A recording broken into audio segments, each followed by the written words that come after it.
So if you sit in the driver's seat of a car, put the transmission in neutral, Right. and just, press the accelerator all the way to the floor. Right. It gets incredibly loud. Exactly. The engine roars, the RPM needle buries itself in the red, the whole vehicle shakes, the temperature gauge starts climbing, and, all the sensory feedback tells you unmistakably that this immense power is being generated. But you're not actually going anywhere. Right, because the gears aren't actually engaged, you are not moving an inch.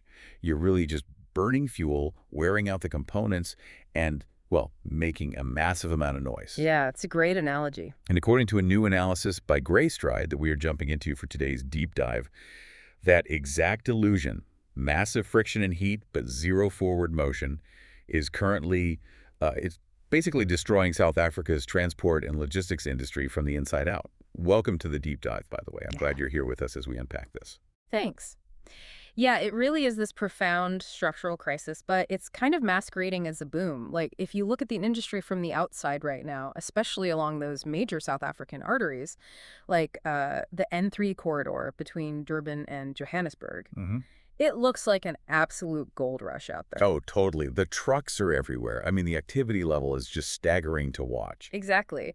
But what Greystride's analysis reveals is this really dangerous disconnect between activity and actual profitability. Yeah. Internally, behind the closed doors of these fleet operations, cash flow is agonizingly tight. Wow, really? Oh, yeah. Margins are practically invisible, and the owners are stretched to the absolute breaking point. And that's really the core contradiction we're trying to figure out today. We want to understand why South African transport companies can be moving more loads than they ever have, driving, millions of kilometers, billing these top-tier clients, and yet... They're completely broke. Yeah. They're facing the exact same crushing financial pressure at the end of every single month. So to get there, we're going to look at, well, the psychology of the industry, the sort of invisible mechanics of cash flow that slowly bleed an operator dry, and why the instinct to just grow your way out of the problem is actually a fatal mistake. Yeah, and it really does all start with that psychology. In the transport sector, there is this fundamental economic truth, which is a stationary asset is a burning asset. It's a burning asset, okay. Right.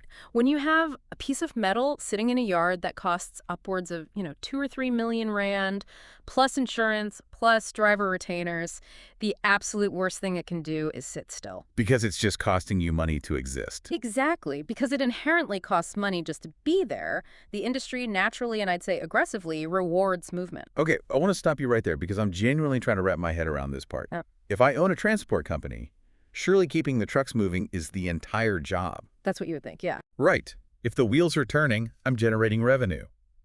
How does doing the primary function of the business now become a trap? Well, that is the exact logical leap where the trap springs shut. Right. Yes, you need the wheels turning to generate revenue, but, and this is, key revenue is not profit. Right, okay. The problem comes up when the completely rational desire to avoid standing still slowly morphs into this obsession with sheer activity.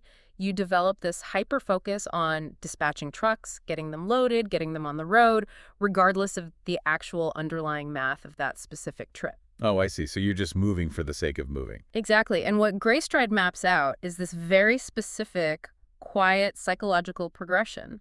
It happens in stages over a few years, usually. First, busy becomes productive. Okay, so the dispatchers are frantically working the phones, trucks are moving, and everyone in the office feels like they're having a really great productive day. Right.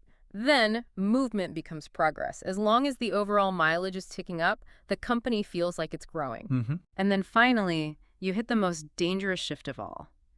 Survival becomes strategy. Wait, explain that to me. How does survival become a strategy?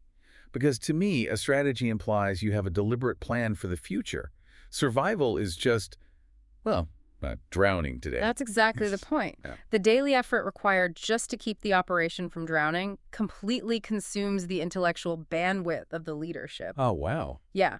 They stop playing for the next 3 years, and they literally just start fighting the fires of the next 3 hours. Confusing these concepts, thinking that surviving Tuesday means you have a viable business model for the decade. It doesn't just stall a company. It actively drains its capital month after month, even while the fleet is running 24/7. Okay, so we have this illusion of the roaring engine in neutral. If the sheer volume of movement isn't translating to wealth, we really have to look under the hood. Definitely. What are the actual mechanisms eating away at the profits of all these moving trucks? Because if you talk to someone outside the logistics space, they see a 30-truck fleet, and they just assume the owner is printing money. Oh, all the time. People see the gross revenue, they see the turnover. But what they don't see is the brutal math of the cash flow gap, which, by the way, is particularly punishing in the South African context. How so? Walk me through the mechanics of that. Let's break down an actual trip. To move a truck from Johannesburg to Cape Town, you need diesel. You need a lot of it, and you generally have to pay for that diesel in cash today. Right. The petrol stations aren't giving you an IOU. Exactly. You have to pay the toll gates today. You have to pay the driver's wages this coming Friday. So the cash is just hemorrhaging out of the business in real time just to execute the movement itself. Yes, exactly. Now, when do you get paid by the massive corporate client whose goods you just moved? Probably not today. Not even close. You're looking at 30, 60, sometimes 90 days after you submit the delivery note. Jeez. 90 days. Yeah. So think about the mathematics of that for a second. The busier you get, like the more trucks you put on the road, the more cash you are bleeding out today to fund trips that won't replenish your bank account for 2 or 3 months. Wow. Okay, when you frame it like that, it's terrifying. You're essentially acting as an interest-free, unsecured credit facility for your own massive corporate clients. You absolutely are. The busier you are, the faster you go bankrupt if your cash reserves aren't deep enough. It's just a mathematical certainty. It really is. And that cash flow gap is just the baseline pressure. Greystride outlines how this specific pressure forces what they call the for now compromises. Oh, yes, the for now compromise. That part of the source text really struck a chord with me because honestly, it applies to almost any business, but the consequences in trucking seem so immediate and severe. They are. Let's walk through a real-world scenario from the analysis. Say you have a truck that just dropped off a load in a remote area, maybe somewhere out in the Northern Cape. The truck is now empty. And remember the psychology we talked about. A stationary truck is a burning asset. Exactly. And an empty truck driving back is even worse. It is actively incinerating your cash reserves on diesel. So the dispatcher scrambles to find a return load. Any load they can get. Right. But the only client offering a load in that specific area is offering a rate that is, say, 15% below your actual break-even cost per kilometer. But the dispatcher takes it anyway. Because, I mean, some revenue is better than zero revenue on the drive back, right? Yep. You just take it for now. Yep. You absorb an underpriced contract for now just to cover the diesel to get home. But what actually happens is, first, you are teaching the market that you will accept that low rate. Oh, true. And more importantly, you're putting wear and tear on your vehicle. You're using up the lifespan of those incredibly expensive tires, wearing down the brake pads all for a trip that mathematically loses you money when you factor in depreciation. You are literally slowly liquidating your own asset just to subsidize a client's cheap freight. Precisely. That makes total sense. You're cannibalizing the truck. Mm. And the text points out that these small compromises compound over time. It's not just one bad rate. It's the whole South African operating environment constantly throwing these curveballs at you. Oh, it's relentless. You have border delays at places like Beitbridge or the Bombo that can strand a truck for 3 solid days. You have severe pothole damage on secondary roads that completely destroy suspensions. Oh man, the potholes. And then you have client receiving yards shutting down during load shedding, which means your truck misses its offloading slot and has to sit idle for another 24 hours. And when you are already living in that constant 60-day cash flow gap, one delayed payment or, one blown gearbox on the N1 highway doesn't just mean you had a bad day. It literally wipes out the entire profit margin from a dozen successful trips you did that week. It does. And the thing is, individually, to a really capable transport operator, these things seem manageable. You put out the fire, you negotiate with the mechanic, you hustle to get the truck back on the road. Right, you just deal with it. Yeah, but collectively, these compromises build a very specific type of structure. Let me use an analogy here. Imagine you're building a bridge using cheap, fatigued steel because, well, you couldn't afford the proper materials for now. Okay, I'm with you. When you look at that bridge, it looks like a bridge. Cars can drive over it just fine. But every time a car crosses, the microfractures in that cheap steel widen. Oh, I see where this is going. The more traffic you push across it, the faster it approaches catastrophic failure. Adding more cars doesn't prove the bridge is successful. It merely accelerates its collapse. Wow. And the real danger, as Greystride warns, is normalization. It's when the owner gets so used to patching those microfractures every single day that this constant high-stress state of crisis just simply becomes accepted as just how transport works. Normalization. That is Yeah. such a crucial point. It's like when you stop looking for a way out because you genuinely start to believe the room is actually supposed to be on fire. Exactly. But this brings up a massive question for me.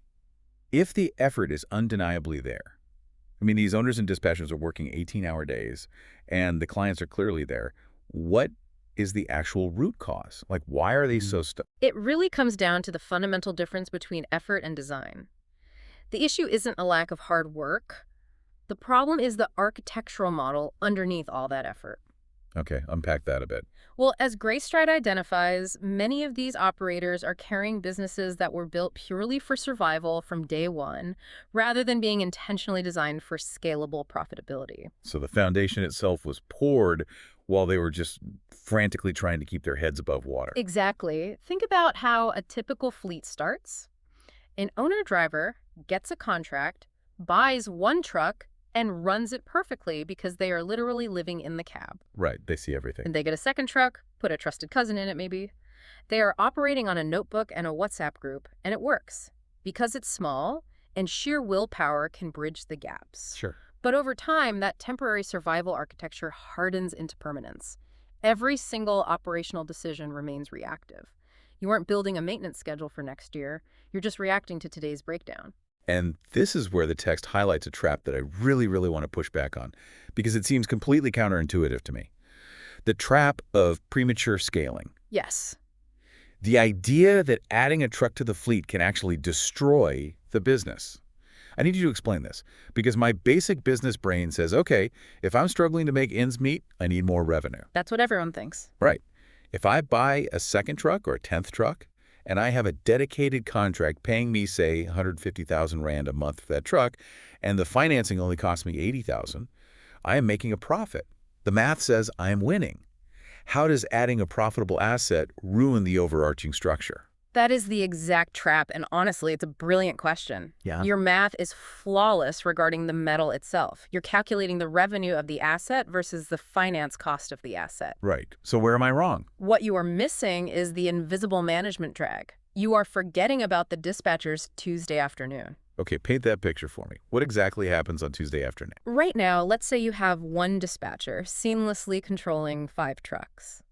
They know where every driver is. They know the quirks of every single engine. They mentally track which client takes the longest to offload. They have total visibility. Yes, total control. They have the mental bandwidth to notice when a driver mentions, casually, a slight vibration in the steering column, and they book it into the workshop for a quick, cheap fix. Mm-hmm.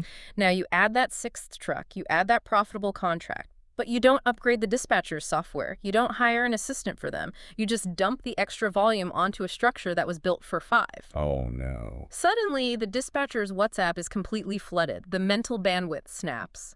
On Tuesday afternoon, the driver of truck number 3 reports a slight engine vibration. And the dispatcher misses it. They miss the message entirely because they are frantically dealing with a border delay on the new truck.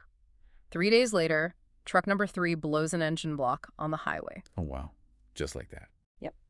That engine replacement costs 120,000 Rand, plus the towing, plus the penalty for the late delivery, plus the lost revenue while it sits in the shop for 2 weeks. Jeez. That one single failure, caused entirely by a lack of management structure, instantly vaporizes the profit margin you thought you gained from adding the new truck for the entire year. So the capacity grows faster than the structure can actually support it. Yeah. You literally have more moving parts, but you have fundamentally less control over them. You've just added weight to that bridge made of cheap steel. Precisely. And when that happens across a fleet of 20 or 50 trucks, the business becomes desperately, dangerously dependent on sheer volume just to stay afloat. It's a vicious cycle. It is. You need the new trucks to run absolutely perfectly just to generate enough cash to pay for the escalating inefficiencies and breakdowns of the rest of the fleet. Which brings us to the ultimate catch-22 that Greystride identifies in the analysis. The terrifying gridlock that the business owner eventually finds themselves in. They're trapped between 2 mathematically impossible choices. Yeah, it is arguably one of the most stressful positions a human being can be in outside of a literal physical war zone. The first half of the Catch-22 is that the company absolutely cannot slow down. Because of the fixed costs. Right.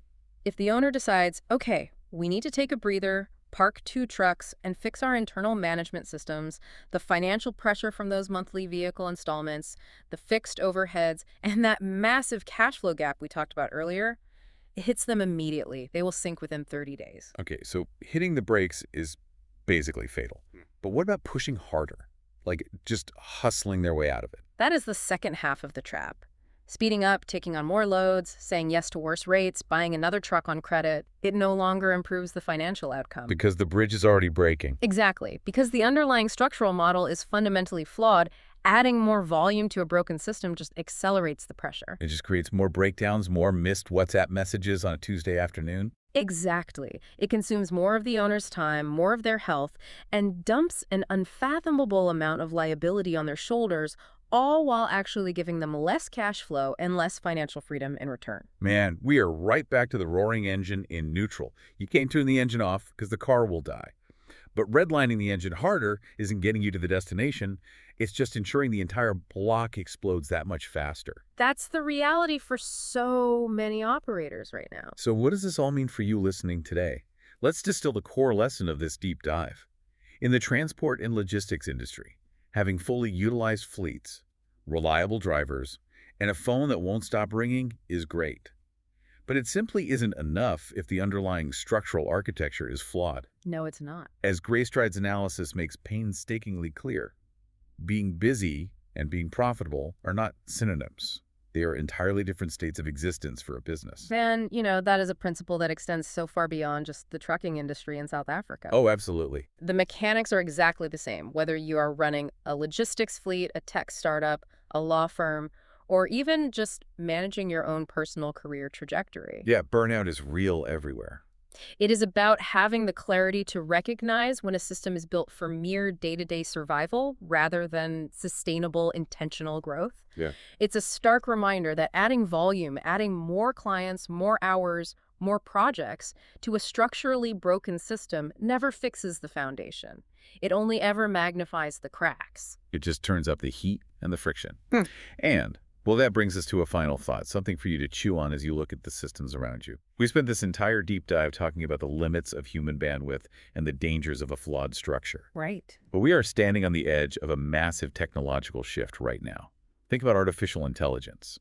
Think about autonomous AI dispatchers or algorithmic road optimization tools that are entering the logistics space right at this very moment. Oh, it's huge. But here's the question. If you take a profoundly advanced AI and you plug it into a transport business that is fundamentally built on a broken survival mode architecture, does the technology magically fix the foundation? Probably not. Or does the AI simply optimize the flaws? Does it just calculate the absolute fastest, most efficient route to running the company straight into the ground? Look at your own daily grind. Are you building a structure that can handle the future, or are you just using better tools to rev the engine harder in neutral?